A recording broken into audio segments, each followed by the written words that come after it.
శివుడు కామదేవుణ్ణి ఎందుకు భస్మం చేశాడు? సతీదేవి యజ్ఞంలో తన ప్రాణాలు అర్పించిన తర్వాత భార్యని కోల్పోయిన శివ తీవ్రమైన విషాదంలో మునిగిపోయి హిమాలయాల్లో లోతైన తపస్సులోకి వెళ్లిపోయాడు. ఇక మరోవైపు రాక్షసుడు తారకాసురుడు దేవతలను భయంకరంగా బాధిస్తున్నాడు.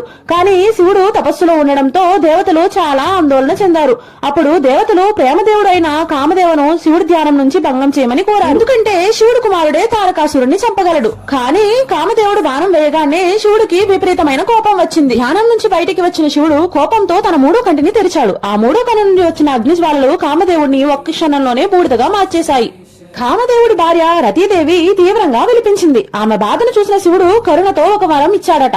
కామదేవుడు మళ్లీ జీవిస్తాడు, కానీ అతను శరీరం లేకుండా అందరికీ కనిపించకుండా ప్రేమను పుట్టించే శక్తిగా ఉంటాడు అని ఆశీర్వదించారు. తర్వాత పార్వతీదేవి చేసిన తపస్సుకు మెచ్చిన శివుడు ఆమెని వివాహం చేసుకున్నాడు. వారి కుమారుడు కార్తికేయుడు జన్మించి చివరికి తారకాసురుణ్ణి సంహరించాడు. ఈ వీడియో మీకు నచ్చితే ఈ వీడియోకి లైక్ చేసి మా ఛానల్ ని సబ్స్క్రైబ్ చేసుకోండి.